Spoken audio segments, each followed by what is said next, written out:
Baik, selamat pagi dan salam sejahtera untuk kita semua. Yang saya hormati Bapak Kepala Dinas dan jajarannya, panitia dari BPGTK, Bapak Ibu fasilitator pembelajaran mendalam tahap 4, dan Bapak guru hebat dan luar biasa yang berada di tempat ini.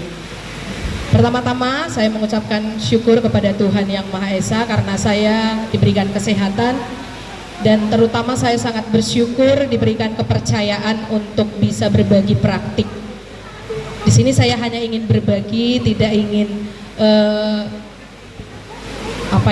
mengajari seperti itu ya. Saya hanya ingin berbagi praktik baik yang sudah saya lakukan selama saya mengikuti pembelajaran mendalam. Adalah judul yang saya bawakan saat saya tampil di OJT yang ketiga di pembelajaran matematika, yaitu pembelajaran mendalam dengan loce dan satin dalam mengenal bentuk bangun datar. Mungkin saya boleh perkenalan sedikit lagi. Nama saya Beata Kulata Gultom. Mungkin asing ya Bapak Ibu dengar karena saya bukan asli orang Jawa, bukan asli orang Pati. Oke. Jadi nanti jika ada perkataan saya yang mungkin kurang enak didengar, mohon dimaklumi seperti itu. Saya dari SD Kanisius Pati 02. Untuk di pembelajaran mendalam ini saya dari kelas 4A. Fasilitator saya Bu Jumi dan Pak Huda yang selalu mendukung saya, memberikan saya motivasi yang banyak supaya semakin lama saya semakin baik dan menjadi guru yang benar-benar sempurna. Saya juga berterima kasih kepada teman-teman yang selalu mendukung saya. Ya, walaupun dukungannya sedikit ya, tapi saya semangat dengan mereka. Di sini juga hadir Ibu Kepala Sekolah saya, Ibu Rika, ada berdiri di belakang, yang juga selalu mendukung saya. Ayo Bu, semangat, tidak apa-apa begitu ya. Baik, masih terdengar jelas tidak ya? Masih ya? Oke. Pembelajaran mendalam dengan loce dan satin dalam mengenal bentuk bangun datar. Ini adalah pelajaran di kelas 1 SD Bapak Ibu. Jadi saya 3 tahun belakangan ini mengajar di kelas 1, tidak pernah dipindah ya. Tidak pernah naik kelas di kelas 1 seperti itu. Mungkin Bapak Ibu penasaran, loce itu apa ya? Satin itu apa ya? Nah, loce itu adalah loncat ceria dan satin itu adalah safari kantin ya. Jadi nanti dari judul saya ini mungkin Bapak Ibu sudah terbayang kegiatan apa kira-kira nanti yang akan saya lakukan, apa aksinya seperti itu.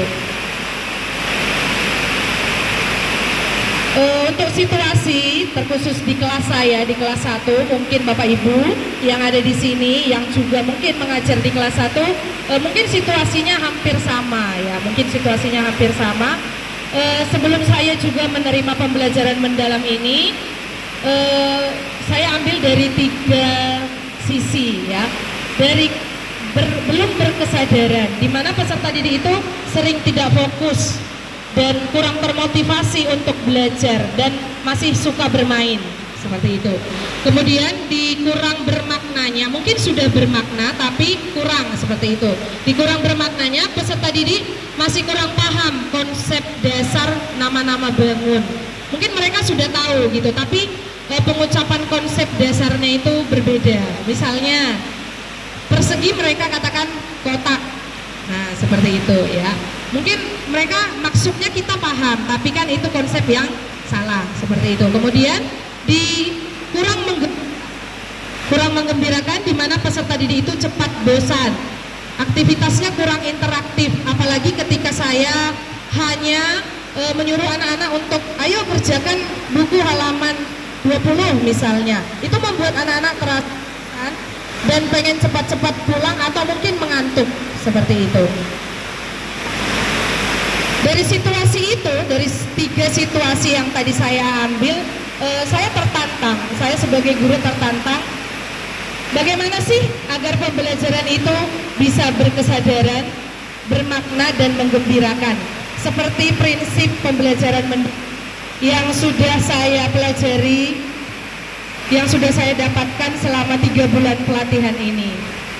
Kemudian bagaimana agar peserta didik semangat dan tidak mengantuk saat belajar. Kita pasti tahu bersama kalau anak kelas 1 itu mungkin untuk fokusnya 10 sampai 15 menit itu saja sudah sangat bagus ya Bapak Ibu untuk anak kelas 1. Selebihnya mereka itu pengen main, pengen keluar, Bu, permisi Bu ini ya. Mungkin kita harus berusaha untuk menghindari hal-hal itu. Kemudian yang ketiga, saya maju lagi.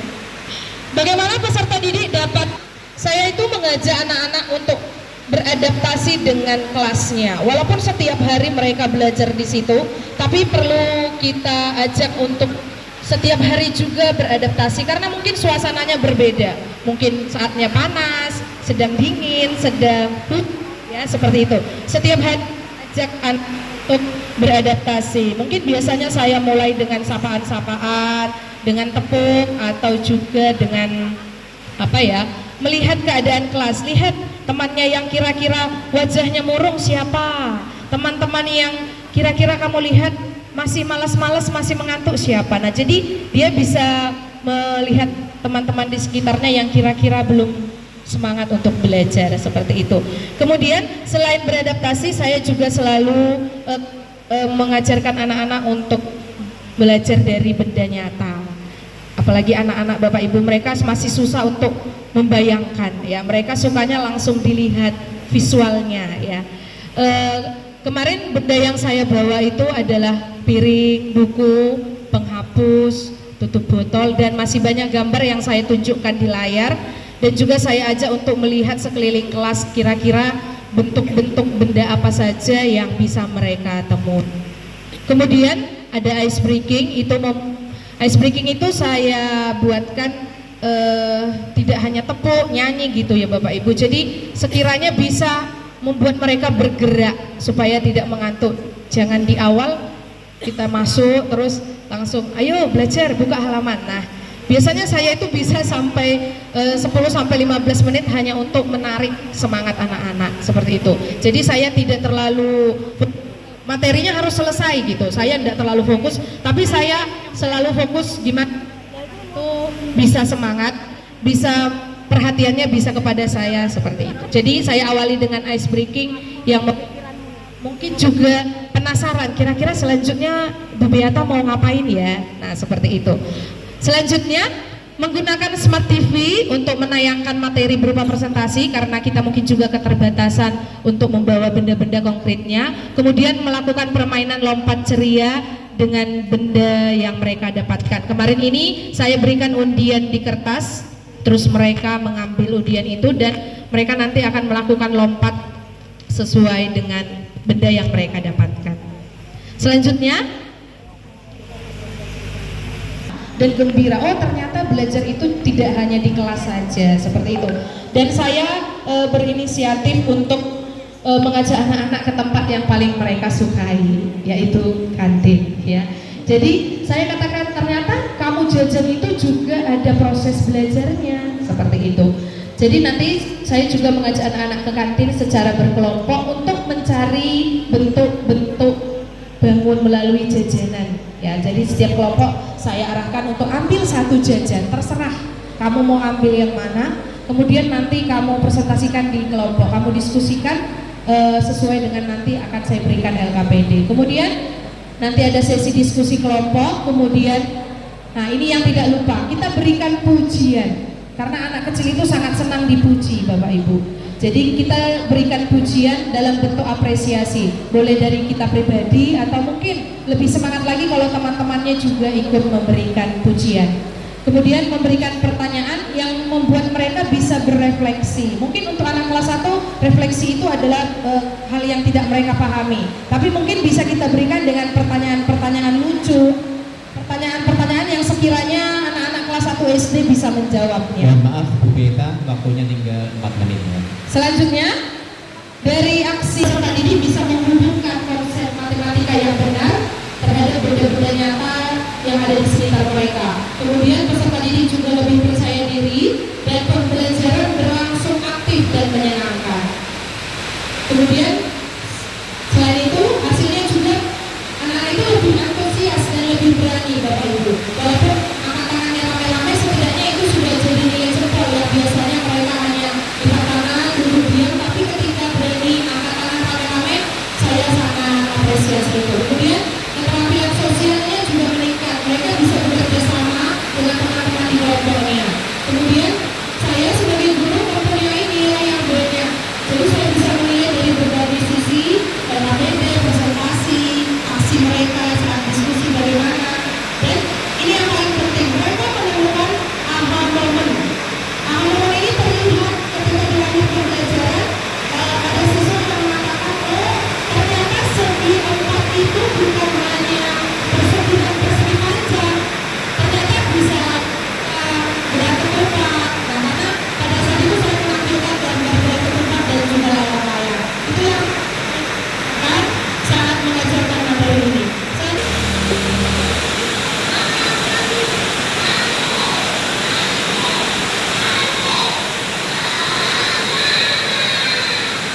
Oke, sudah. Beri tepuk tangan yang meriah. Terima kasih Bapak Ibu.